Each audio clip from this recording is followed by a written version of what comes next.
Bonjour à tous et merci d'être avec nous jusqu'à 14 heures. Nous allons recevoir dans un instant Thomas Sandière. Bonjour.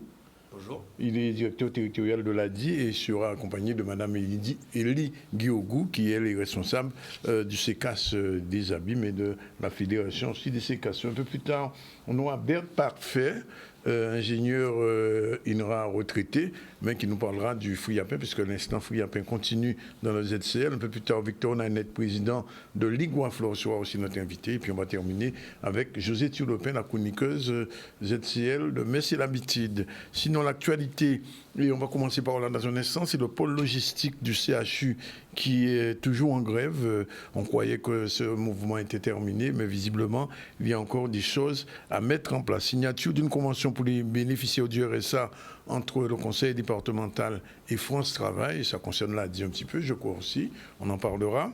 Et la rentrée solennelle du Conseil des prud'hommes de Basse-Terre, c'est devant la caméra de Maxime Morel. Voilà ce qui fait l'actualité. On va tout de suite partir pour ce mouvement de grève au CHU, mouvement pôle logistique, un mouvement qui dure, qu'on croyait terminé. Tout de suite, le reportage d'Olivier Félix, c'est parti. Depuis mercredi 31 janvier 2024, le personnel en pôle logistique débrayé. Pas d'avoir, il n'y a pas qu'à respecter le protocole d'accord depuis 31 janvier 2015. Et nous, tout naturellement, il dit là, il ne peut pas encore. Après plusieurs rencontres que nous faisons avec la direction, c'est des documents que nous commandons pour nous travailler, pour nous mettre en version RH, des travail que nous-mêmes avons fait et que nous commandons des métiers pour respecter le protocole d'accord là. Eh bien, il y a balader nous à droite, à gauche, sans bonne réponse à ça que nous commandons. Nous, quand c'est à l'entour, après-midi là, effectivement, parce que rencontre à le 26 janvier échoué. Première discussion nous fait, nous ni des contractuels qui j'en ai fait pour autres ça réintégrer parce que c'est des contractuels qui étaient suspendus depuis Covid. Et en fin de compte de suspension à yo sans contrat, yo ka vinn trouver yo à dans un état de fait de contrat. Donc qui bidon, ça n'a pas de sens, puisque et yo ka apprendre que yo fait un contrat un an pratiquement après. Donc yo pas ni droit toucher ARE à yo.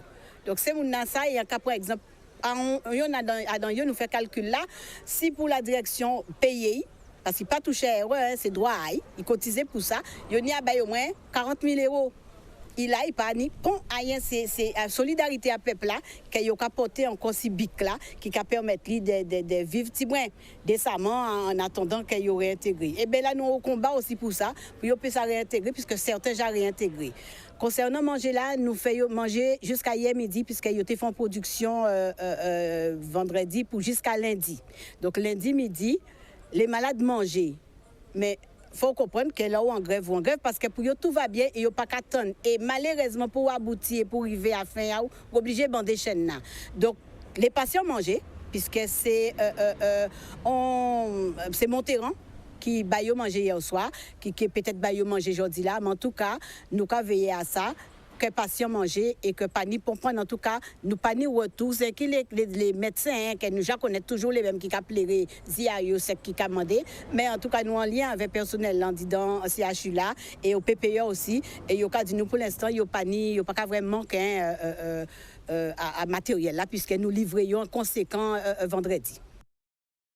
Voilà ce qu'on peut dire pour ce conflit qui n'a pas l'air de vouloir se terminer. Nous y reviendrons bien évidemment. Je vous l'ai dit, on va parler de l'ADI et du CECAS puisque du 5 au 9 février, depuis avant-hier, donc on a commencé la semaine pour créer sa boîte aux futurs entrepreneurs déclarés comme non déclarés. L'ADI veut ouvrir l'accès à l'entrepreneuriat de plein droit. Alors justement, on reçoit M. Sander. Alors pour les gens qui ne savent pas, à quoi sert l'ADI réellement ? Bonjour M. Zandronis, bonjour la Guadeloupe. Alors l'ADI, pour ceux qui ne le savent pas, l'Association pour le droit à l'initiative économique, on est là pour permettre à tout un chacun de se lancer sa boîte, donc devenir entrepreneur, que ce soit en création ou en développement d'activité si on est déjà en activité. Et vraiment, nous, c'est pour toute personne qui n'a pas accès au système bancaire traditionnel. Donc, ils peuvent venir nous voir, on a des conseils, on va vous accompagner. On va vous accompagner, a fortiori, si vous n'êtes pas encore déclaré, vers la formalisation et donc vous lancer dans l'entrepreneuriat complètement. Donc, en fait, pendant ces 2 jours, 4 jours même de séminaire, les gens viendront vous voir avec des projets ou sans projet? C'est mieux avec des projets, c'est mieux avec un projet.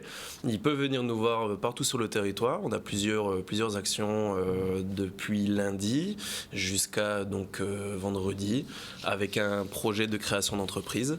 Ou comme je l'ai dit, même s'ils sont déjà en activité et qui ont besoin d'un petit coup de pouce financier par exemple, ou de conseils, ils peuvent pousser les portes de nos agences, mais aussi nous rencontrer sur le terrain.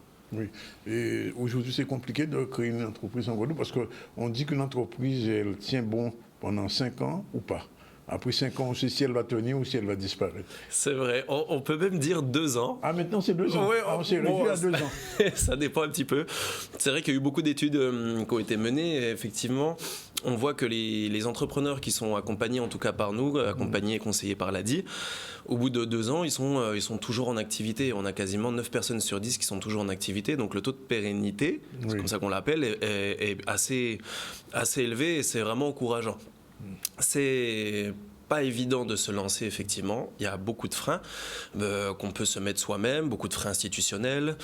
Il y a beaucoup d'informations. On est un petit peu perdu parfois. Beaucoup de paperasse aussi. Beaucoup de paperasse, effectivement. Beaucoup de démarches. Oui. La peur aussi, parfois, effectivement. Donc, c'est vrai que régulièrement, les gens se lancent un petit peu pour tester aussi l'activité avant de se déclarer. Mais il faut savoir qu'il y a beaucoup de droits qui vont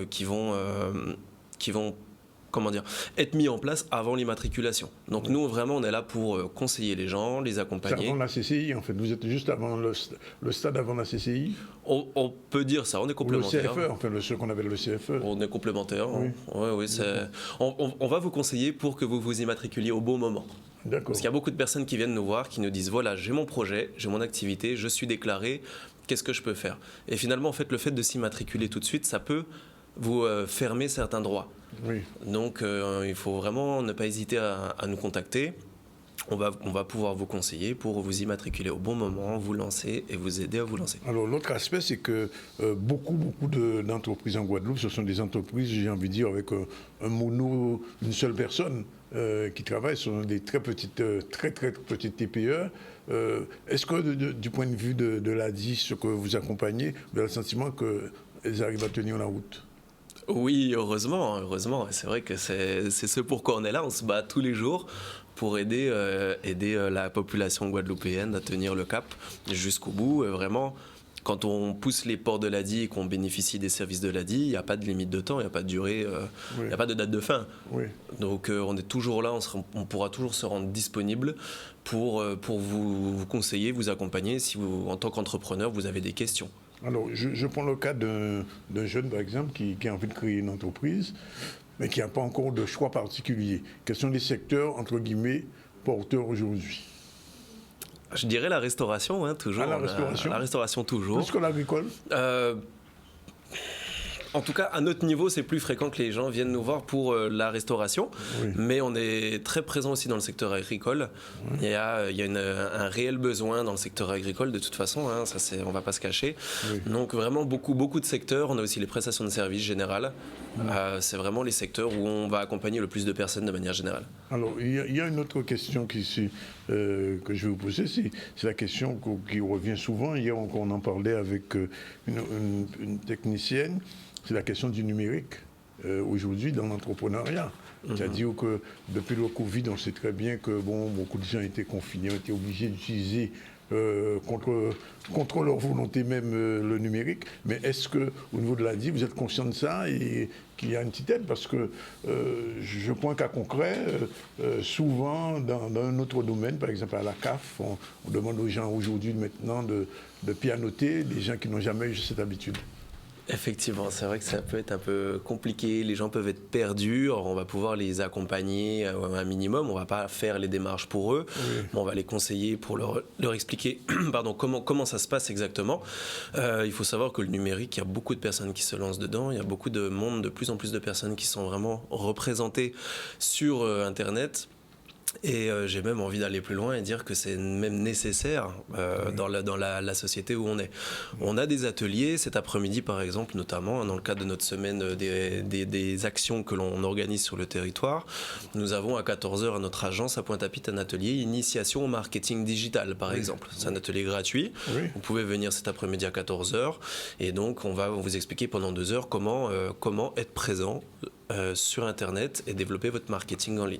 Alors, Madame Guiogou est arrivée, les vice-présidente du CECAS, je lui dis bonjour. Bonjour. Merci d'être avec nous. Je sais les encombrements pour arriver ici. C'est pas toujours évident. C'est pas évident, pas du tout. Mais on a fait le maximum, on est présent. On a des hélicoptères. Alors, on parle un petit peu de l'ADI, de son rôle dans ce forum qui a commencé il y a 2 jours. Qu'apporte le CECAS dans ce domaine-là? Alors, merci donc à l'ADI par rapport au partenariat que nous avons dans le cadre des espaces France Service et des maisons France Service. Il faut savoir que le CCS de la Ville des Abîmes gère donc une maison France Service. Et dans ce cadre-là, nous avons des partenariats et notamment l'ADI depuis plus d'une année qui, avec nous, met en place un certain nombre d'actions. Et cette action sur le Forum d'insertion par l'entrepreneuriat est une action, comme toutes les actions que nous allons mettre en place et que nous avons déjà mis en place, pour pouvoir poursuivre l'information à nos populations, à nos publics. Et aujourd'hui, ce Forum d'insertion, il touche beaucoup plus les personnes qui sont en création d'entreprise. Oui. Qui sont-ils, ces personnes, d'ailleurs? Comment ils se sentent? Est-ce qu'ils sont en mesure aujourd'hui de créer une entreprise psychologiquement, moralement? Donc ça aussi, c'est important. Ensuite, quel type d'entreprise? Comment faire? Quels sont les accompagnements? Quels sont les financements? Quels sont les leviers? Voilà ce que nous allons donc vendredi travailler avec nos publics, avec nos créateurs d'entreprises, avec nos jobbers, avec ceux qui ont déjà aussi créé une entreprise et qui, par exemple, qui leur manque un accompagnement. Et voilà ce que nous proposons de faire vendredi sur le territoire de Grand Camp, puisque la maison France Service, elle est à la résidence Routon Park à Grand Camp. Donc voilà ce que je voulais dire. Monsieur Sander le disait tout à l'heure, on fait venir des gens qui veulent créer des entreprises. Globalement, ce sont des gens du RSA? Pas forcément des gens du RSA. Tout public qui aujourd'hui a l'envie de créer une entreprise sera la bienvenue. Maintenant, à partir des ateliers qui vont être mis en place, nous aurons aussi des retours d'expérience. Nous aurons des personnes qui ont été accompagnées par la Maison France Service et qui ont créé des entreprises. Nous aurons 2 d'ailleurs, un homme et une femme. Mais après tout ce travail que nous allons faire dans les ateliers, nous allons certainement relever ou trouver quelques personnes qui souhaiteraient être accompagnées. Donc nous les accompagnerons après avec l'ADIE et avec aussi des autres partenaires. Alors, il y a 2 aspects. Il y a l'aspect, dossier, je veux dire, la paperasserie, mais il y a aussi l'aspect financier. L'accompagnement financier, comment on le détermine en fonction de quoi? Nous allons déterminer, je pense que l'ADIE est bien informée pour pouvoir nous expliquer comment nous allons accompagner ces publics. Mais l'objectif pour nous, aujourd'hui, aussi bien au Centre communal d'action sociale qu'au niveau de la Maison France Service, c'est vraiment accompagner ces publics pour leur sortir d'une situation difficile et leur permettre de rentrer dans la vie active. Et c'est la raison pour laquelle nous leur demandons de s'inscrire justement par le QR code que je vois là. Il faut s'inscrire, mais aussi et venir aussi pour entendre. On peut QR code Oui, monsieur, puisque nous avons aujourd'hui... Ah non, mais je demande parce que je ne sais pas si tout le monde peut faire ça comme ça, toc et puis... Nous avons aujourd'hui le numérique que nous développons. Nous avons justement un atelier numérique qui est tout à fait nouveau. Nous avons un atelier numérique aussi lors de ce forum. Donc, CECAS se modernise. On essaie de se moderniser et on se modernisera. Je veux dire, c'est vrai que c'est un coût, mais aujourd'hui, nous sommes obligés, quelque part, d'aller vers le développement du numérique dans nos administrations. Abim Connect existe, très bientôt CCS Connect, pourquoi pas, mais le CCS, comme il est relié par ce biais-là à la ville, donc nous sommes aussi connectés. Bon, visiblement. Alors, autre question quand même. Ce forum concerne uniquement les gens de la circonscription, je dis Pointe-à-Pitre, Abim-Bemao ou au-delà? Ça concernera les personnes qui seront inscrites. Ah bon? Ben oui, non, mais je veux dire, il n'y a pas de limite géographique. Je veux dire. Non, parce que je vous dis ça, parce qu'en ce moment, il y a des gens de peu partout qui regardent votre émission en ce moment. Alors, il faut savoir que la Maison France Service, elle est ouverte à tout public. Elle n'est pas réservée qu'à un public sur un territoire. C'est pas un Cap Excellence bis, quoi. Pourquoi Cap Excellence bis? Je penserais que vous me direz un CCAS bis, je vous dirais non, puisque le CCAS aide les personnes qui sont sur leur territoire, c'est la loi. Cap Excellence aussi. Mais là, c'est... Non, Cap Excellence, c'est une communauté d'agglo au service de sa population, au service de la population du territoire. D'un territoire. Oui. C'est, me semble-t-il, comme les autres communautés d'agglo. Ah non, mais ça, on est d'accord. Puisque nous en avons plusieurs sur la Guadeloupe, donc vous comprenez bien que le territoire de la Guadeloupe est bien couvert par des communautés d'agglo et que toute la population sera bien desservie en termes d'intercommunalité. Tout à fait. Alors, revenons un petit peu au programme. Il a commencé depuis lundi. Donc, cet après-midi, en fait, depuis ce matin, il y avait une webconférence. Comment choisir son statut juridique? Alors, quel est le statut, monsieur Landier, qui est le plus demandé en ce moment?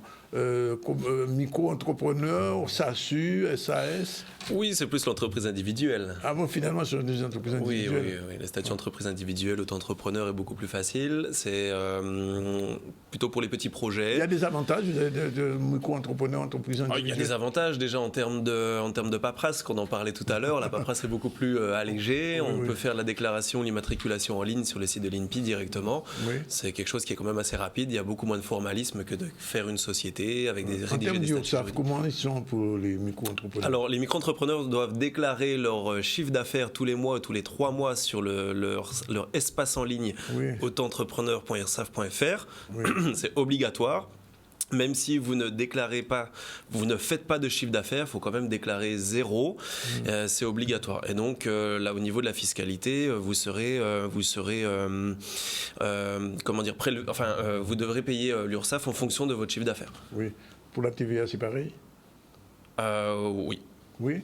Alors, il y a un volume quand même pour le micro-entrepreneur qui ne doit pas dépasser dans l'exercice de sa fonction. Oui, on a un plafond. Un plafond de combien? Alors, j'ai plus le montant en tête, ça va dépendre en fonction. Alors, c'est un petit peu plus de 100 000, en fonction de si vous êtes en prestation de service ou plutôt dans le commerce. D'accord. Voilà. Vous pourrez retrouver toutes les informations sur le site de l'INPI ou également sur le site de l'ADI. Je ne vais pas vous dire de bêtises pour les montants, je ne les ai pas en tête. Alors, donc, mercredi, et ça continue jusqu'au 9. On a dit aujourd'hui, il y avait donc le statut juridique, on vient d'en parler. Vous avez parlé aussi de cet après-midi, l'initiation au marketing digital. Tout très fait. Important, on en parlait. Autre moment intéressant? Oui, vous pouvez nous retrouver demain, donc de 9h à midi. On sera sur le territoire de la Carle, donc dans les locaux de la Carle au Gosier. Voilà, donc vraiment... oui, ça c'est large. Donc j'avais raison de poser la question. Tout à fait. Donc voilà, vous pouvez nous retrouver demain matin également. On a aussi des formations en ligne qui sont gratuites. Et surtout vendredi matin, donc à Grand Camp, à la résidence Wooten Park. Alors, l'autre question, ce genre de forum, c'est un coup comme ça ou bien c'est quelque chose qui va être récurrent? Madame Guiogo. Écoutez, ça ne peut pas être un coup comme ça, dans la mesure où nous sommes dans une dynamique de développement et de proximité vers nos populations. Nous ferons certainement l'évaluation de ce forum et nous aurons certainement à revoir ce forum, peut-être pas forcément sur la Maison France Service de Grand Camp, mais sur d'autres maisons France Service qui sont sur le territoire de la ville des Abîmes. Notamment, il y a la MJC, il y a des centres sociaux, il y a d'autres territoires que nous allons aussi pouvoir développer. Et ça peut aussi servir d'exemple sur les autres territoires de la Guadeloupe. Alors justement, j'allais y venir. Les autres CCAS de la Guadeloupe, est-ce que pourront prendre une initiative de ce type-là avec l'ADI?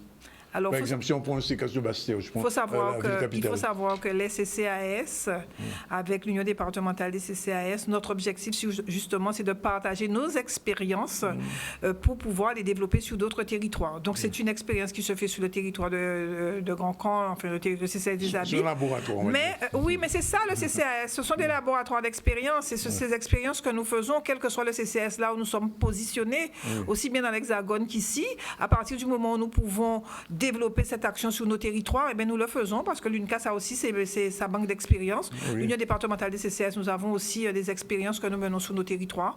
Et justement, c'est cette collaboration, cette mise en commun d'expériences que nous développons sur le territoire. Nous n'allons pas refaire les choses qui existent déjà. D'accord. Donc ça veut dire que le lionnage avec l'ADI, c'est presque un mariage. Alors, je ne sais pas si c'est un mariage, si c'est un lianage, puisque quand il y a mariage, des fois, il y a divorce, donc on ne sait pas. Je ne parlerai peut-être pas de mariage, mais je dirais tout simplement que c'est une bonne collaboration qui, pour nos publics en difficulté, mais pour nos publics guadeloupéens, jobbers et autres, c'est quand même une action forte pour pouvoir leur permettre de sortir de là où ils sont, pour pouvoir être de manière beaucoup plus sérieuse, je dirais, reconnaître un peu leurs droits, savoir un peu à quoi ils ont droit, à quoi ils n'ont pas droit, les accompagner dans un développement économique. Alors, d'où est venue l'idée, alors? De l'ADI ou du CECAS? Non, ou d'une étude. Ça s'est fait conjointement. Comme disait Mme Guiogo, on est déjà en partenariat, on organise déjà des événements, donc en fait ça s'est fait naturellement. Nous, on a notre semaine d'action et c'est vrai qu'on a pensé tout de suite au CCAS. L'idée a émergé en fait conjointement et on a décidé de mettre ça en place directement.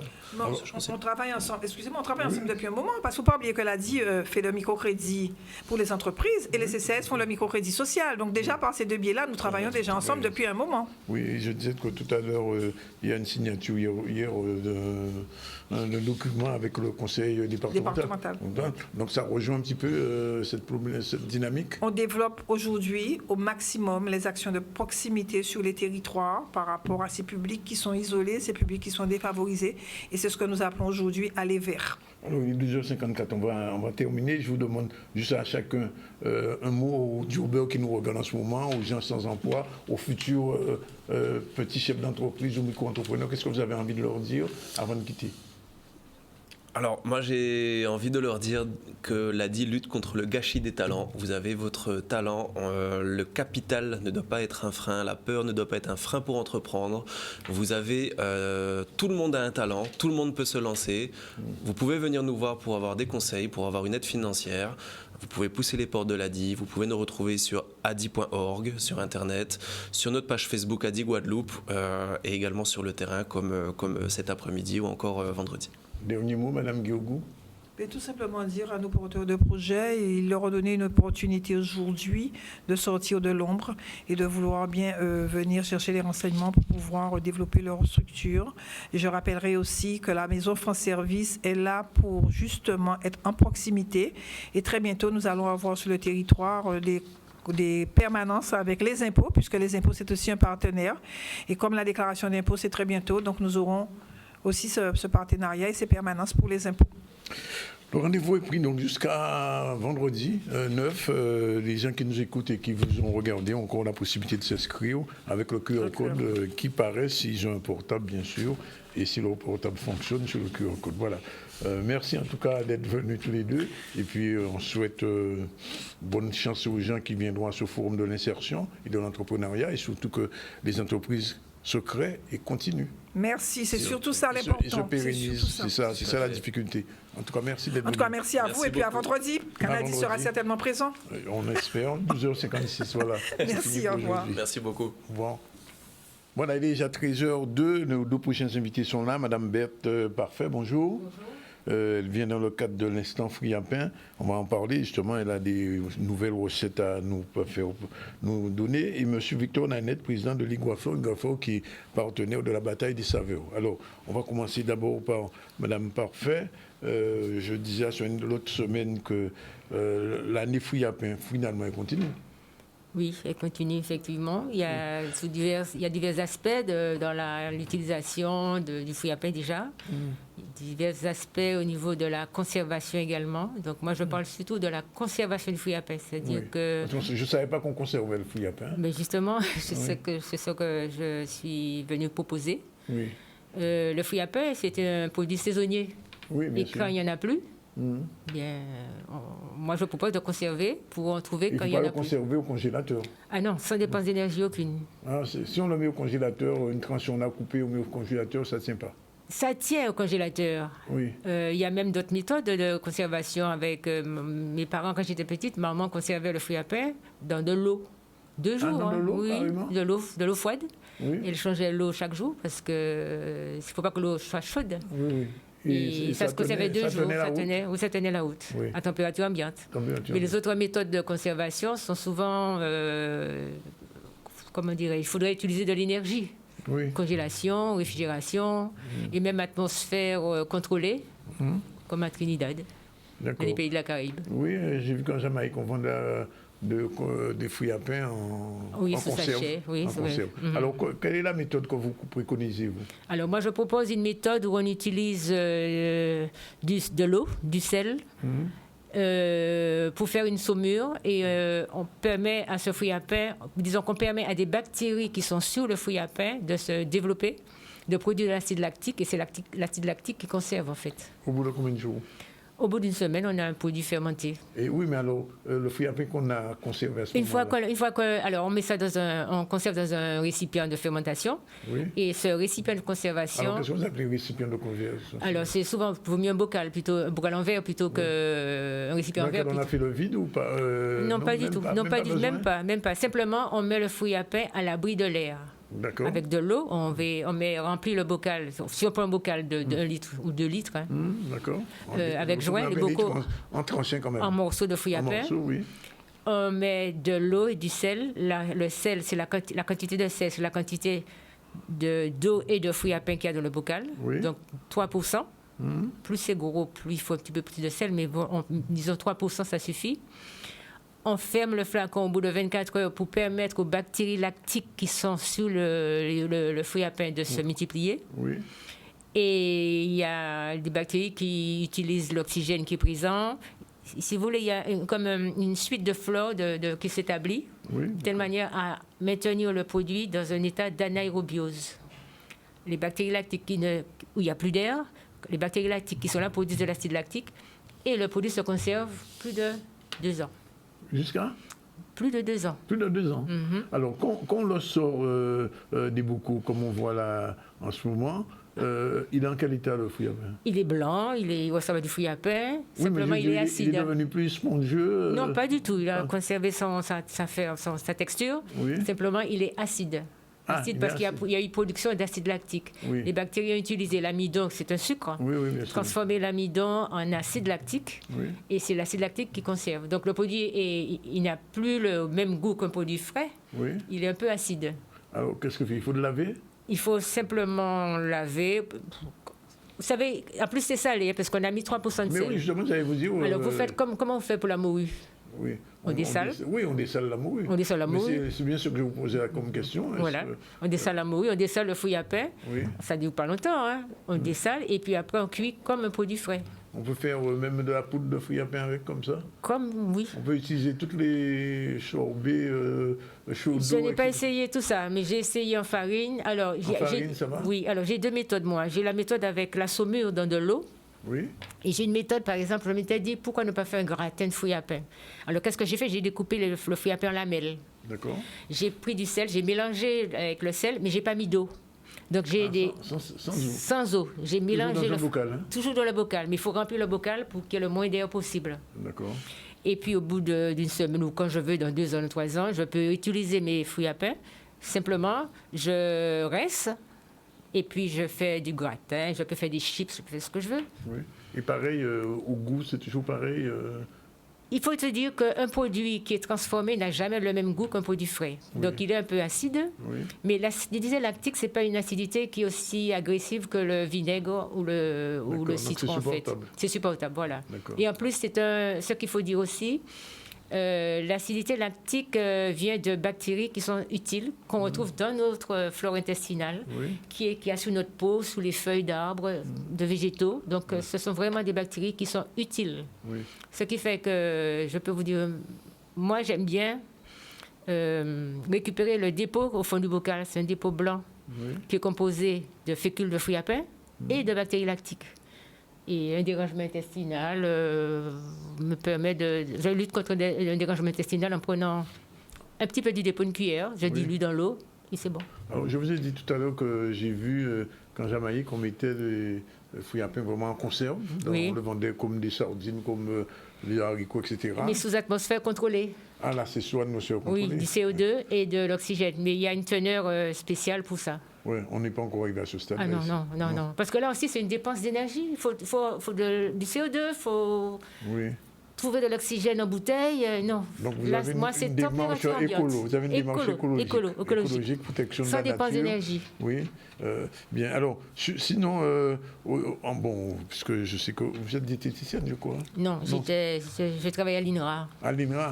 Alors, quel est l'état du développement du fruit à pain depuis l'année, depuis 2023? Puisque je sais que M. Véripla était ici il y a 15 jours, il disait qu'il faut absolument qu'on passe à la vitesse supérieure. Est-ce qu'au niveau de l'INRA, on a pris conscience que le fruit à pain peut remplacer beaucoup de choses? Alors, disons déjà que je suis retraitée INRA depuis quelques années. Oui. Nous, ce que nous avons essayé de promouvoir, justement, c'est cette transformation du fruit à pain. Il y a eu des personnes qui sont venues nous voir, qui sont maintenant fabriquent de la farine de fruits à pain, Oui. qui font des beaux kits de fruits à pain. beaux kits de fruits à pain. Donc, on a testé ça, la farine de fruits à pain, pour faire de la pâte, la pâte de pain. On peut faire aller jusqu'au dombré? On peut faire ce qu'on veut avec. Oui. Il faut, si Il vous y a voulez, pas de j'ai gluten. donné. Il faut dire ça, il n'y a pas de gluten, il n'y a pas beaucoup de gluten. Voilà, c'est ça. Il y a pas, donc, si vous voulez faire du pain, il faut rajouter de la farine de blé ou de la farine de manioc. En fait, il faut savoir ce qu'on veut faire avec pour pouvoir préparer ce fruit à pain. Oui, mais non, mais je vous pose la question, pourquoi? Parce que vous avez dit, le fruit à pain, il est saisonnier. Oui. Alors, est-ce que les plantations de fruits à pain augmentent ou n'augmentent pas en Guadeloupe? Les gens ne plantent pas de fruits à pain. Par contre, ce qui est intéressant, j'ai vu que quand même ça change avec le travail qu'a fait M. Luc Jean-Marie. Oui. On peut planter du fruit à pain en pot. En pot, Parce qu'il faut oui. avoir de la terre, le terrain pour voir. C'est grand. Oui, mais là l'arbre où à pain. quand il est en pot, énorme. Oui, Mais en pot, oui, on peut maîtriser la taille du fruit à pain. oui, d'accord, En Jamaïque, il y a des fruits à pain nés. d'accord. Et les gens peuvent rester sous le fruit à pain, cueillir le fruit à pain, il n'y a pas de problème. Donc il faudrait en arriver là. Oui. Mais pour l'instant, on n'y est pas encore. Alors, c'est pas une critique, mais c'est une remarque. Oui. Pourquoi c'est... comment s'appelle l'association de M. Véripla et Jean-Marie qui a pris cette décision de booster un peu le fruit à pain et pas l'INRA? L'INRA faisait de la recherche. Il y avait un laboratoire de technologie des produits végétaux, c'est-à-dire que nous travaillions sur les produits végétaux. Donc, nous avons commencé par travailler sur la canne. Ensuite, nous avons travaillé sur... Nouvelle Voie, je cherchais une association, c'est Nouvelle Voie. Oui. Oui. C'est-à-dire que l'INRA est payé pour faire de la recherche. Oui. Et bon, maintenant, depuis Mais quelque le fruit temps... à pain n'était pas un objet de recherche suffisant? Exactement, voilà, c'est ça. Ah bon, alors est-ce que là, il y a une prise de conscience maintenant avant votre départ? Je ne crois toujours pas. Je ne crois pas. Ah, il faut pas attendre. Par contre, non, ce qui se passe, c'est que maintenant, ils cherchent à utiliser les produits locaux Oui. dans les cantines, donc créer une espèce de cantine Un écosystème autour du fruit à pain ou d'autres produits locaux, Oui, d'autres parce produits que c'est tropicaux. ce que fait Nouvelle Voie. Ils essaient d'introduire le fruit à pain dans les écoles avec, je crois, la CNVT. Voilà, c'est ça. Je pense que c'est par les associations qu'on peut arriver à obtenir cela, Ouais. qu'on peut arriver à développer cette filière-là. Mais la recherche, il faut payer la recherche. La recherche, il y a autre chose certainement à payer. Oui. Mais j'ai eu l'occasion de me rendre compte que même au niveau de la canne, la recherche n'est pas suffisante. Parce que il y a des produits... Enfin bon, je ne suis pas... Oui, on ne va pas faire de politique. Hein. Non, c'est pas de la politique, non, mais j'observe quand même ce qui se passe dans mon pays et je me rends compte qu'au niveau de l'INRA, je ne sais pas, est-ce que l'INRA... Je peux vous dire, j'ai travaillé pendant des années sur la canne à sucre, la transformation de la canne à sucre en rhum. Oui, d'accord, mais bien, sur les variétés. Parce qu'il y a des variétés qui ont disparu de la Guadeloupe, qui étaient beaucoup plus intéressantes. Oui, mais parce que la canne à sucre était et est cultivée pour fabriquer du sucre. Oui. Le rhum, c'était comme quelque chose d'accessoire. Oui, d'accord. Mais c'est ça le souci. Ouais. Donc, dans le développement, il faut réfléchir pour ça dire qu'il y a le produit pour faire quoi avec. Alors, je vais vous poser une dernière question. Oui. Les démarches de recherche de l'INRA viennent d'où? De la Guadeloupe ou Je ne suis plus à l'INRA, monsieur. Non, mais comme vous étiez là, vous pouvez répondre à la question. Non, elle ne venait pas de la Guadeloupe. Non, mais parce que l'INRA, c'est pas l'Institut guadeloupéen, c'est l'Institut national. National, bien sûr. Donc, tout vient de France. C'était comme ça de mon temps, je ne sais pas si c'est encore le cas. Bon, alors peut-être. Mais ce qu'il y a à faire, c'est nous, au niveau des associations, au niveau des personnes qui ont, qui veulent promouvoir les produits locaux, il y a un travail à faire. Je pense que c'est par les associations qu'on va y arriver. Oui, et pas par la recherche. Il n'y a pas de recherche vraiment à faire, si vous voulez. La recherche, c'est quelque chose de très pointu maintenant qui doit... On a fait une recherche sur les maladies, une recherche sur certaines plantes. Mais non, parce que regardez un peu ce qui se passe. Y a pas... Le roucou, par exemple. Oui. Oui, mais Existait en Guadeloupe. il n'y a pas de production de roucou. Si Non, le jour, il y aura une c'est ce que je production vous dis. importante, Je oui, peux vous donner peut-être. même le cigare.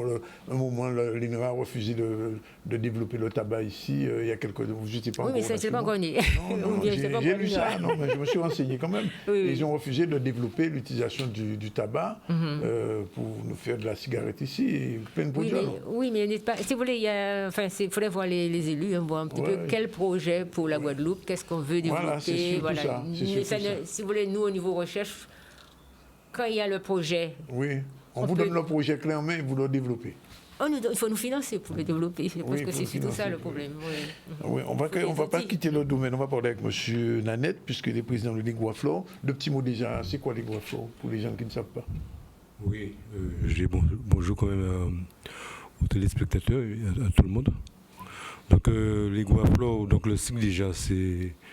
Oui, voilà. Le SIG, c'est l'interprofession guadeloupéenne des fruits et légumes. Voilà. Donc, c'est horticole. Donc, c'est une organisation, c'est une association. Donc, comme son nom dit, interprofession, c'est-à-dire que nous regroupons plusieurs familles de professions. Donc, il y a les producteurs agricoles, donc producteurs agricoles qui produisent des fruits et légumes. Et puis, vous avez les fournisseurs d'intrants. Vous avez les agrotransformateurs, vous avez les distributeurs.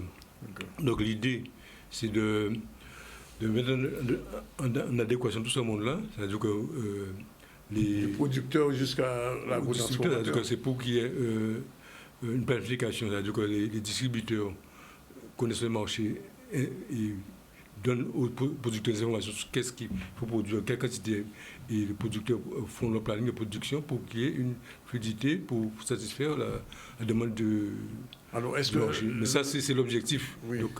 Donc ça, il faut associer donc, le maximum de monde dans chaque famille.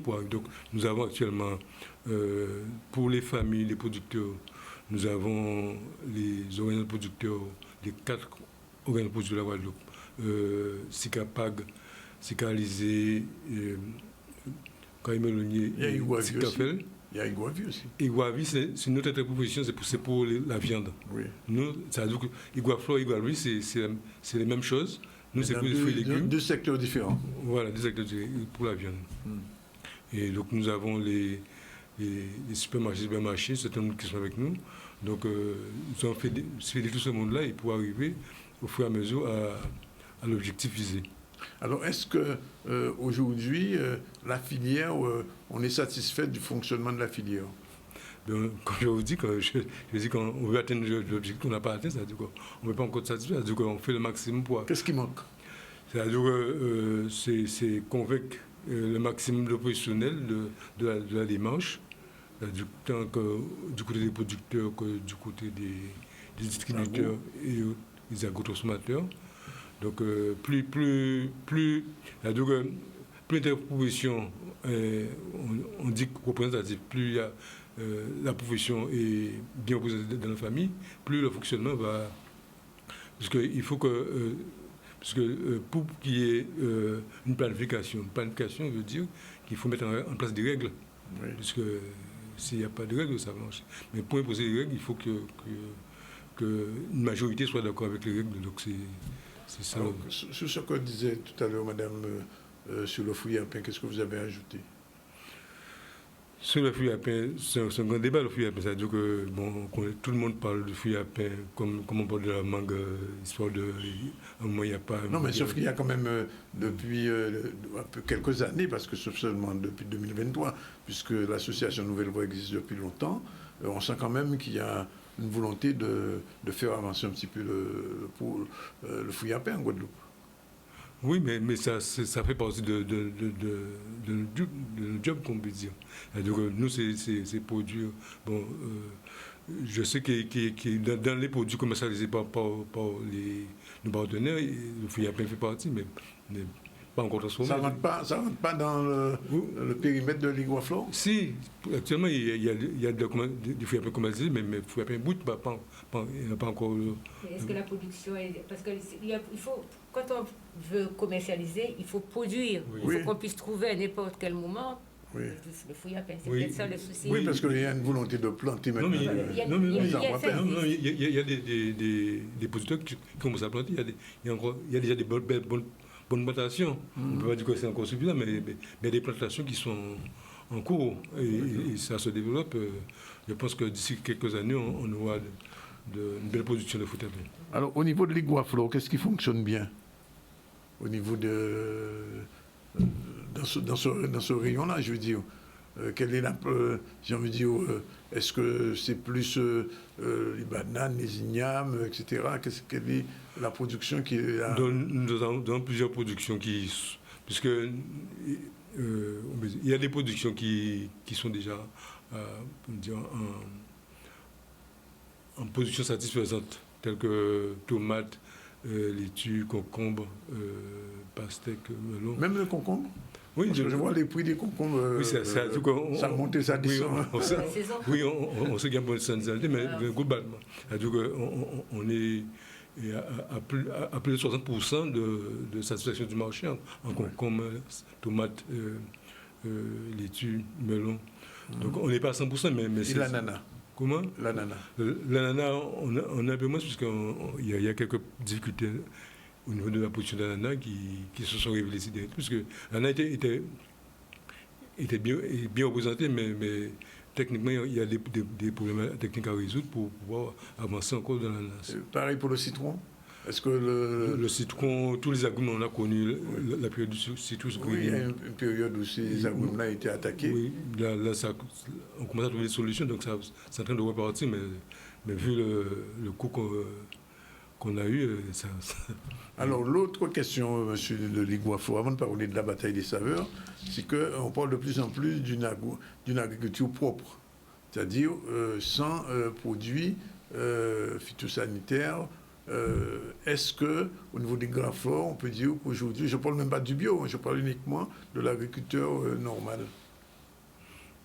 Oui, moi je dis que l'agriculture est toujours propre, puisque c'est un problème de conscience du producteur. Il y a des règles pour utiliser les produits phytosanitaires. Donc, du moment qu'ils sont utilisés dans les règles, ça doit être propre. Mais bon, on sait qu'il y a eu des écarts de certains. Je ne parle même pas du chlordéflore. Oui, ça c'est déjà une vieille affaire. Concernant les Guaflores, actuellement, nous avons mis en place une démarche pour avoir des produits garantis. Oui. Et ça, c'est à travers une marque qui a été créée par les Guaflores, qui s'appelle Mossoutella. Oui, Mossoutella, oui, je sais. Donc Mossoutella, ça veut dire que ça a estampé les produits qui sont déclarés, comme vous dites, propres, c'est-à-dire que déjà sans chlordécone, oui. De chlordécone, et où le producteur a suivi une démarche respectueuse dans l'environnement. Oui. Et alors pour le bio, l'Iguaflore fait du bio aussi? Oui, il y a des producteurs bio. Moi-même, je suis producteur bio en partie pour certains produits de mon exploitation. Il y a plein de producteurs bio à l'Iguaflore. C'est-à-dire que ça fait un secteur de production, mais pas tous les produits. Parce que j'ai reçu récemment M. Célin, président de la Chambre d'agriculture ici, qui me disait qu'il y a encore des secteurs qui ne sont pas suffisamment développés au niveau de l'agriculture. Parce que bon, on parle beaucoup de canne et banane, d'accord, mais enfin, on ne mange pas que de la canne et de la banane tous les jours. C'est pour ça que nous sommes là, nous sommes en train de porter manœuvre. Ah, on va porter manœuvre quand même? Et oui. Alors, justement, deux petits mots quand même sur la bataille des saveurs. Il y a une 5 séries, je crois, un webinaire fait par Mme Kérul, qui est venue ici la semaine dernière. Une série sur le web. Et c'est sous le patronage de M. Kirchner et de sa fille. Oui. Alors, on ne sait pas encore qui a gagné. Non, je ne sais pas encore qui a gagné. On saura ça quand? Dans pas longtemps. Puisque la série est terminée, la dernière série, c'est aujourd'hui. Oui, mais on le saura. Parce que là, nous avons eu tout à l'heure. On le saura. Alors, quels sont les critères qui vont quand même permettre de définir le gagnant ou la gagnante ou les gagnants? Oui, déjà, peut-être faut revenir un peu sur la bataille de saveurs.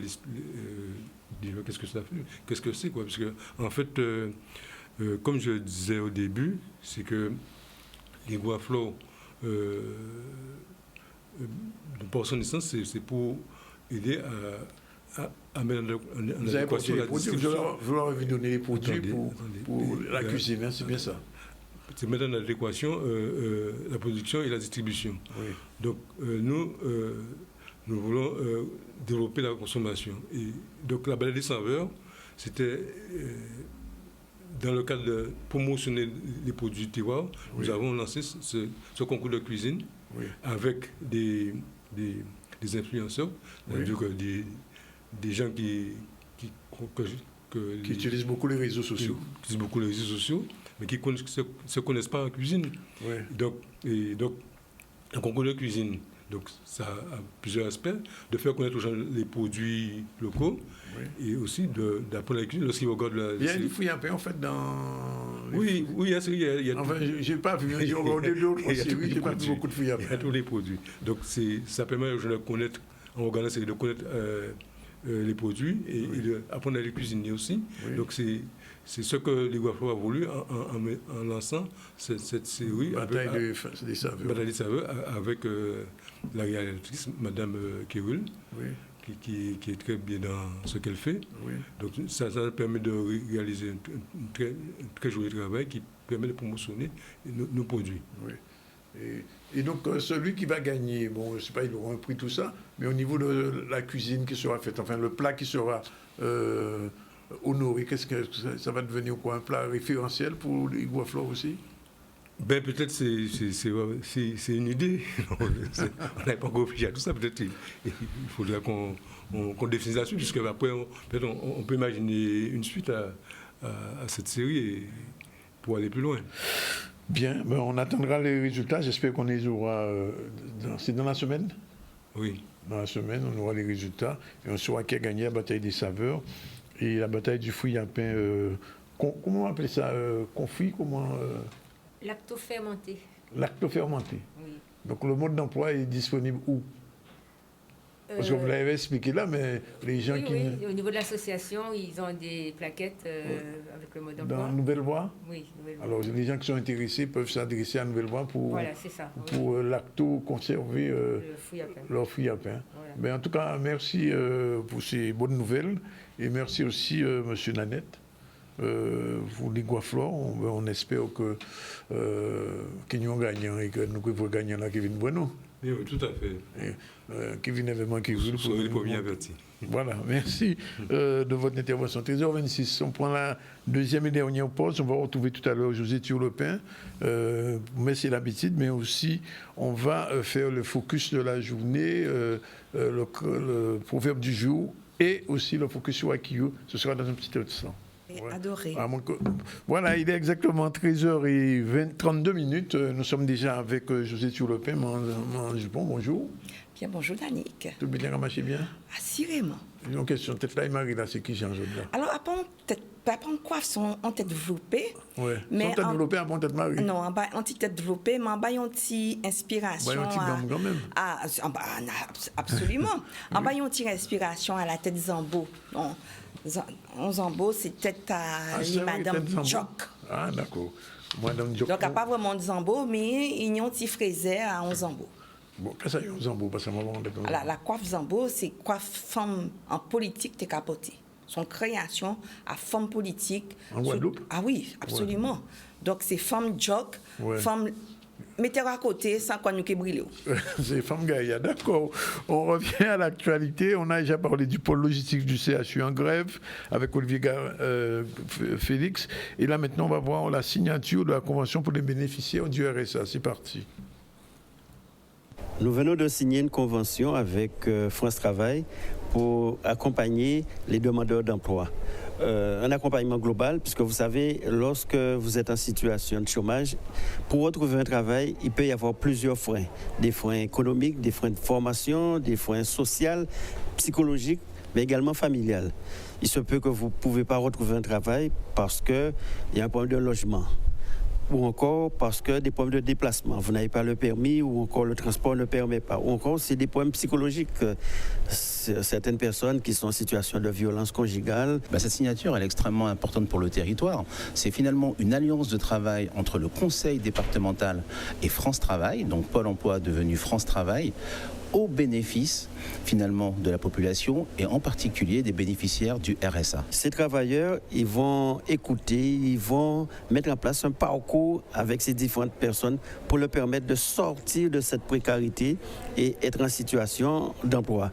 Et nous avions 7 personnes dans les différentes agences de France Travail et là nous allons recruter 8 autres assistantes sociales qui seront dans les services, dans les agences, de manière à ce que nous ayons à peu près une quinzaine sur l'ensemble donc, du territoire, puisqu'aujourd'hui, celles qui sont là interviennent sur 2 agences. Mais ce qu'on veut, c'est qu'elles soient totalement disponibles aux personnes qui sont en souffrance et pour les aider au mieux. Une fois qu'on a traité toute la partie sociale, on peut se concentrer sur la partie professionnelle et retrouver soit une formation, soit un emploi.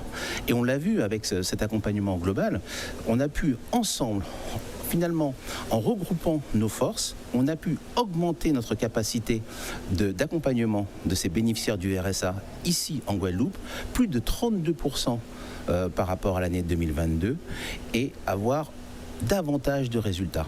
Et le renouvellement de cette convention, c'est précisément l'objet. Continuer à travailler ensemble, renforcer notre action au service de ceux qui en ont le plus besoin, et en particulier les bénéficiaires du RSA. Voilà, tout à l'heure on parlait justement de ce séminaire qui aura lieu pour la création d'entreprises. Mais justement, les bénéficiaires du RSA sont instamment attendus. Autre sujet de Michel Héraclide, cette fois-ci, c'est la rentrée solennelle du Conseil des prud'hommes. On va tout de suite voir ce reportage. La juridiction prud'homale est une juridiction qui touche aussi bien l'employeur que le salarié. Donc oui, il y a eu beaucoup d'affaires et il y en aura, j'espère, de moins en moins, puisqu'en fait, il y aurait moins de problèmes entre les employeurs et leurs patrons et les salariés. Mais bon, c'est une justice nécessaire et paritaire. La rentrée solennelle annonce une nouvelle année et finit une année précédente. L'année précédente, il faut le dire, a été difficile pour les prud'hommes de Basse-Terre, puisqu'ils ont dû subir des démissions en cascade, des problèmes de remboursement de frais, et avec ça, un manque de participation finalement de la vie judiciaire, des avocats, etc., à leur fonctionnement. Et c'est vrai que l'année 2023 est marquée par beaucoup de difficultés qui ont eu l'air de vouloir commencer à se régler à la fin de l'année. Donc forcément en 2024, on est plein d'espoir. Nous avons réorganisé effectivement les tableaux de roulement de façon à avoir les conseillers disponibles le plus souvent possible, de façon à tenir quand même les audiences et ne pas pénaliser les justiciables. Nous avons un désintérêt des conseillers patronaux, puisqu'on voit qu'ils ne sont plus que 8 aujourd'hui, enfin nous ne sommes plus que 8 aujourd'hui, et ça ne permet pas de tenir toutes les juridictions. Donc il faut qu'on remette de l'intérêt dans les chefs d'entreprise pour qu'ils viennent travailler avec nous. Alors, on va revenir à l'actualité un petit peu musicale et de transport sur les navires, puisque le Typical était pendant quelques jours en croisière et Maurice Cessé, qui est de passage en Guadeloupe, était aussi de cette croisière. Non, le sujet n'est pas encore prêt, donc on va faire le focus d'abord. Oui, le focus est prêt, par contre. Alors, focus aujourd'hui sur hommage à Akio. Akio, son mouvement culturel guadeloupéen qui fête en 79, il joue un rôle important, fondal en 2009, puisqu'il était à un groupe-là qui était né au LKP, et c'est en 78, au moment où le mouvement revendication nationaliste Guadeloupe monte capable depuis de l'indépendance, des ou trois mondes qui étaient amis, des patriotes, ils semblaient à l'entour à Goka, et Vélo aussi, ils ont décidé de porter en gamme pour Carnaval Guadeloupe et de proposer l'autre but. C'est-à-dire que juste à ce moment-là, ça avant Akio, déjà ni tambour, plastique bande comme ça, mais pas ni mouvement, avait pour à cabrit, et nous avons parlé de ça, parce que ni satin, pas y crier, et à ce moment-là, ça, Akio décidé tambour à peau, Et pour Boulaye Maquet, bien sûr, il a joué rythme à Goka, mais aussi surtout rythme à Saint-Jean. Et c'est à ce moment-là, à qui est rentré en scène, ça a commencé en la rue La Pointe, il est sorti, nous savons qui est sorti à La Pointe, et petit à petit, à qui a commencé à prendre force. Et en 1900, c'est un pas trop et moins, 1984, les vélos disparaissent montant en fil à eau, et bien qui ont décidé de fond association 1901 et ils ont commencé à créer un mouvement culturel parce qu'il ne faut pas qu'on monde comprenne que Akio c'est un mouvement à masse, c'est aussi un mouvement culturel et ils ont fait ça qu'il y a Akio musique, parce que Akio musique c'est ça qui permet des parfois on voir Akio 6 scènes, n'a pas ni 200 monde à 6 scènes là, mais qu'il y a à peu près entre 40 et 60 quelques fois. Et j'ai tourné à un paquet de pays. J'ai joué en France, mais pas seulement là. Et j'ai joué Martinique souvent. Et le groupe là, ça, il vient fondal, puisqu'à partir de là, il a gagné le point. Après, le point gagné vie, mais après, il a gagné 50-50, etc. Mascaclé, enfin bref, Akio, c'était premier là. Et à partir de là, les groupes a pour prendre tout ballon à eux. Et nous avons la photo à François Ladrizo, qui justement, il y a des photos mi-temps avec Okrel, à groupe Akio. Nous écoutons un petit coup de musique à eux tout à l'heure. Et là, nous avons vu un proverbe à Jodla, proverbe à Guadeloupe Jodla.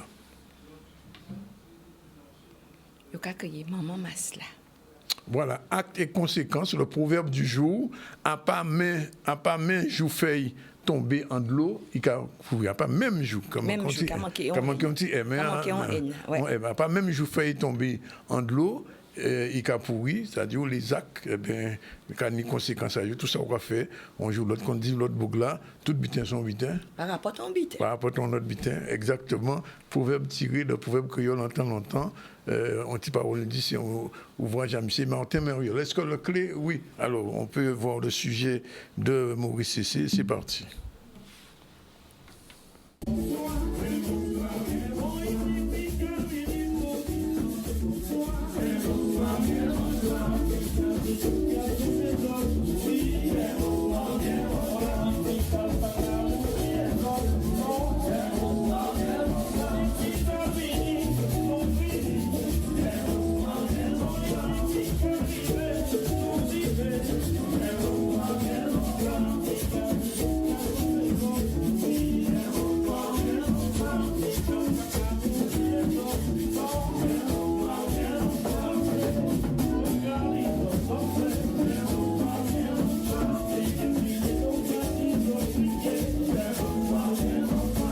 Je vous le disais, nous avons interrogé Virginie de Dom Voyage et puis quelques personnes qui sont présentes ici avec le Typical Pressé qui se trouve depuis quelques jours sur ce bateau de Costa qui fait une croisière au niveau de la Caraïbe. Alors une ambiance très tropicale et très pressée, Daniel. Tiens. Bonjour, bonsoir à tous. Et puis, nous sommes là, nous avons emmené le soleil sur le bateau. Le Typical Pressé, toujours égal à lui-même. Vous le savez, tout le monde le sait maintenant que nous avons une musique particulière, une musique chaude qui fait danser les gens et qui est très entraînante. Donc, nous avons emmené ça sur le bateau. Ça se passe très bien depuis 2 jours. Et les gens sont contents, hyper contents. Même le personnel de Costa est enthousiasmé. Dom Voyage qui nous accompagne et au paradis. Donc, et nous-mêmes, on se retrouve avec les fanatiques à congratuler avec eux, à être partout avec eux, en journée, en soirée. Et ça nous fait du bien, c'est tout à notre honneur. Alors c'est vrai, vous avez l'habitude de jouer dans une salle, mais jouer sur un bateau, qu'est-ce qu'il y a de plus? Il y a une organisation particulière? Oui, effectivement, ça demande beaucoup d'organisation administrative et technique. Mais on a l'habitude, avec le Covid, on avait arrêté, mais on a l'habitude d'être toujours, de faire des croisières avec nos fanatiques. Ça leur permet de faire, ça les fait plaisir. D'ailleurs, nous aussi, en journée, on se repose, on peut congratuler avec eux surtout. Et ça nous permet d'être plus proche de notre public, surtout. Et puis le soir, de jouer pour eux tous les soirs. Et puis c'est pour eux, c'est l'apothéose, quoi. C'est bien. Oui, monsieur Cessé, j'ai l'habitude de vous voir sur Canal 10. Je vous dis que je vous vois. Et j'apprécie ce que vous faites. Et je suis contente que vous soyez avec nous ce soir avec le Typical. Moi, je suis fanatique de Typical. J'aurai presque 80 ans, mais je suis fière d'être là ce soir. Merci de ce que vous faites. Et je vous remercie et je vous aime.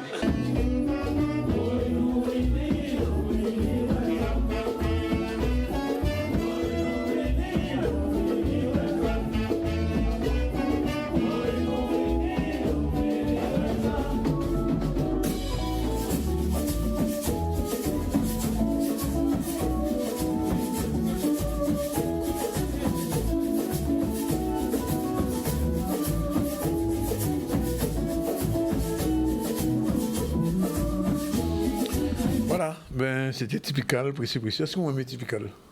Oui. Oui. Aimer danser, Dani. On aimait danser, donc en tout cas, on ne peut pas aimer typical. Voilà, 13h44, tout de suite, générique, moi j'y pense arrivé et précis, typical. Quelle est l'évolution de la guêpe sous Louis XIV? C'est parti. Non, avant, dans quel... oui. Voilà. La robe à corps d'apparat. Générique, oui, c'est parti, non? Voilà, alors je disais que c'est la deuxième partie de racontage qui avait été commencé il y a quelques jours sur la robe à corps d'apparat, la robe à guimpe. Voilà, on va continuer dans les robes à corps d'apparat et la robe à guimpe est une robe à corps, est une déclinaison particulière de la robe à corps et elle reste aussi une robe d'apparat parce qu'elle est rare. Danick, est-ce que tu connais la robe à guimpe? Non, honnêtement, je ne pas connaître ça même. Écoutez pour comprendre. Oui, on va comprendre, quelle catégorie de vestiaire on doit classer la robe à guimpe. Alors, la robe à guimpe est une robe d'apparat. C'est une robe chère, est une robe que l'on va porter dans les grandes occasions, baptême, mariage, mais aussi les grands bals qu'il y avait à l'époque. Et dans les grands bals, on allait porter sa guimpe qu'on avait pris le soin de préparer plusieurs mois à l'avant. Dans les bals, pourquoi cette importance dans les bals? Parce que c'était le lieu où allait se retrouver toute la bonne société de l'époque. Donc, il fallait se faire voir et surtout, en se faisant voir à ces grands bals, on assurait en fait son statut social. On disait « j'appartiens à la société des influents ». D'accord. Et qu'est-ce que c'est une guimpe? Alors, la guimpe, à l'origine, elle est née au XVIIIe siècle. À l'origine, c'est une pièce de tissu blanc qui va couvrir le cou, les épaules et la poitrine des religieuses. Donc, elle est encore portée par certaines religieuses. Cette guimpe la mode, les femmes vont s'emparer de cet élément du costume de la religieuse et la transformer. Donc, la guimpe va devenir, on peut rester sur la première image, va rester un élément de ce costume. En revanche, sous Louis XIV, la guêpe va prendre une autre définition, une autre acception. Parce que Louis XIV, pour lui, le costume n'est pas seulement un élément pour se vêtir, le costume a un caractère politique. Ah bon? Oui, pour Louis XIV, le costume est un élément politique. Une cour où les courtisans sont bien et richement habillés, une cour où les femmes ont un beau maintien, atteste de la richesse et du pouvoir de cette cour. Donc, le costume va devenir un élément qui dit « Regardez à quel point ma cour est riche, fastueuse et à quel point, du coup de ce fait, j'ai du pouvoir. » Donc, la guêpe sous Louis XIV va se transformer et devenir un petit corsage sans manches avec un col toujours montant qui va se mettre sous une robe pour cacher ce décolleté, pour cacher l'entresein des femmes. Donc la guimpe, première image, on voit, et là c'est une guimpe de tulle à volant. Donc la guimpe sera toujours un élément qui va cacher tout en laissant voir. J'ai bien l'impression parce que c'est un petit peu transparent. C'est absolument, c'est du tulle. Oui. Les guimpières ont imaginé moult motifs de dentelle, mais c'est... Donc en fait, on se rend compte que la guimpe a une nouvelle définition. Ouais. Je cache et je montre à la fois. D'accord. Oui. Donc, la guimpe va prendre cette dimension sous Louis XIV. Aujourd'hui, par contre, la guêpe, naturellement, va arriver dans les colonies. Oui, et c'est ce que j'allais dire, justement, ça débarque chez nous. Ça débarque chez nous. Et forcément, chez nous, il y aura cette adaptation. Donc, le costume qui est le plus porté est la robe à corps. Donc, on va adapter cette robe à corps pour qu'elle puisse porter une guêpe. Donc, est née dans les colonies la robe à corps, la robe à guêpe, Dans certains livres, on va trouver le mot guimpière, c'est exactement la même chose, mais qui va s'adapter, voilà. Donc, la guimpière ou la robe à guimpe est une pièce de haut choix dans la garde-robe de la dame. C'est d'abord aussi une des pièces les plus difficiles à réaliser parce que la robe à corps doit s'adapter à la guimpe. Donc, il y aura 2 éléments à faire, une robe à corps spéciale, très décolletée, et une guimpe volantée, tuyautée, ajourée, pour pouvoir se glisser sous cette robe à corps. Oui. Mais alors, c'est une sorte de chemisette, alors là. Alors, comme je disais, c'est un petit corsage. Oui. C'est un petit corsage qui va se glisser sous une robe très décolletée. Alors là, on lit bien les antagonismes et l'esthétique nouvelle. C'est-à-dire, on fera une robe très décolletée qui ne pourrait pas être portée sans cette guimpe, sans risque de choquer la bienséance. Alors, c'est un corsage pour les corsages. Alors, c'est un corsage pour une robe. C'est-à-dire que c'est ce corsage, on va le porter sous une robe très décolletée. Et c'est ce corsage, donc cette guimpe, qui va atténuer le décolleté, tout en laissant apparaître la peau de la femme, et tout en laissant... Pas plus que la peau. La peau, oui, ça peut... certaines femmes... Ça ne descend pas plus bas. Voilà. Donc, on voit une robe à guimpe de dos. Oui, je vois. De dos. Donc, la robe est décolletée même dans le dos et qui laisse apparaître le petit corsage blanc qui est la guimpe. Et à travers cette broderie anglaise que porte cette dame, je crois même que c'est mon jupon, on laisse deviner la peau de la dame. Donc, on est sous une nouvelle définition, montrer tout en cachant, laisser voir tout en dissimulant. Oui.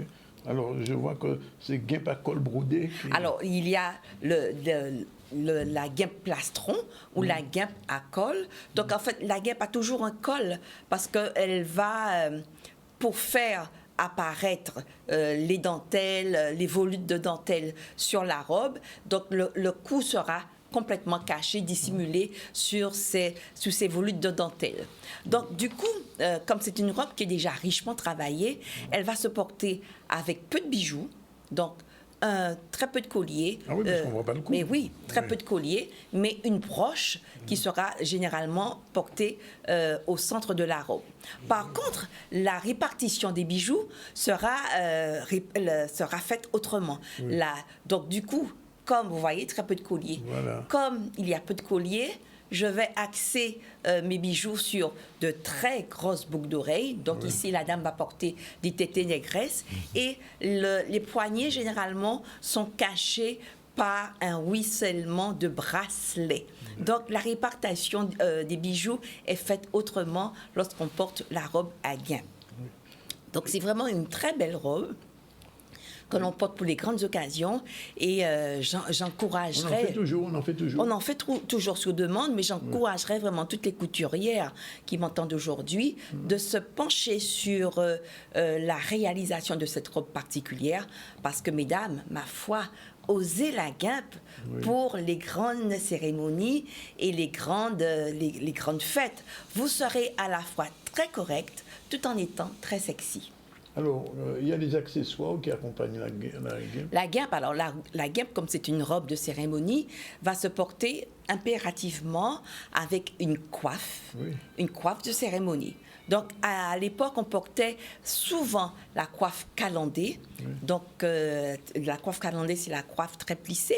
Mais on reviendra en détail sur cette coiffe calandée lors d'une chronique spéciale autour des coiffes. En tout cas, c'est toujours une coiffe de cérémonie. Donc, Danick, jamais enveloppée tête, mais une coiffe pour accompagner cette robe à guimpe.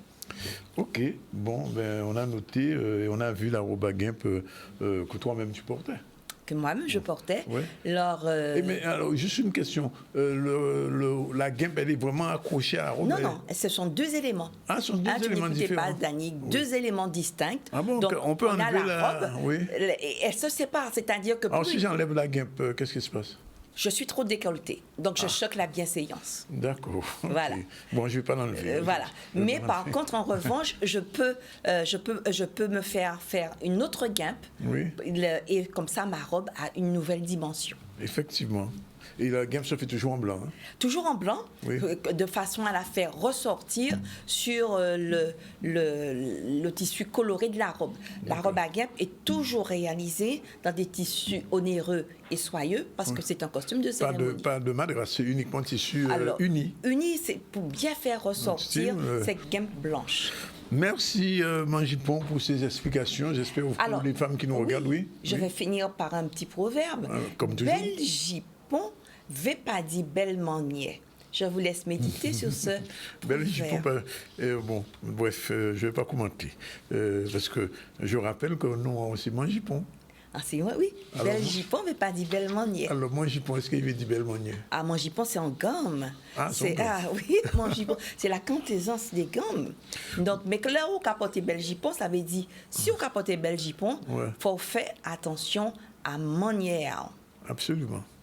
C'est ça, ça veut dire. Bien, voilà, nous sommes à la fin du ZCL d'aujourd'hui, les 13h55. Je rappelle qu'en début du ZCL, on a reçu Eliane Guiogou, la vice-présidente du CECAS des Abîmes, et Thomas Sander pour ce forum qui se tient jusqu'au 9 à France Service. Et c'est important d'y aller. Si vous êtes en train de créer, vous avez l'idée de créer une entreprise, vous avez besoin d'être accompagné, vous avez besoin d'une aide ou bien de savoir quel type d'entreprise. Profitez si pendant encore 2 jours. Bert Parfait, ingénieur de l'INRA retraité, est venu nous parler du fruit à pain et comment conserver son fruit à pain avec du sel, de l'eau, bien sûr. On va mettre ça dans un bocal, on va fermer, on va attendre. Et après, ça peut durer 2 ans. Il dit nous ça. Et ça, c'est effectivement, ça va montrer que quand il y a un fruit à pain, il commence à prendre. Victor Nanette, président de Iguaflore, est venu nous parler de l'Iguaflore qui est partenaire d'une opération qui s'appelle la Bataille des Saveurs. On en a parlé pendant quelques minutes et on saura aujourd'hui, puisque c'était une web série de 5 exemplaires, qui monde qui gagnait, boire et manger là et quoi faire là. Et puis avec José Noture Lupin, eh bien, on a parlé de la robe à corps, d'apparent, la robe à guimpe. La robe à guimpe. Ou guimpière. Ou guimpière. Ou guimpière. On utilise plus généralement le terme guimpe, la robe à guimpe. Et il y avait aussi, le focus était sur Akio. On va écouter un petit extrait du morceau d'Akio avec François et tout le monde à Akio. Et le proverbe du jour, on a entendu. Voilà, c'est fini pour aujourd'hui, on finit en musique.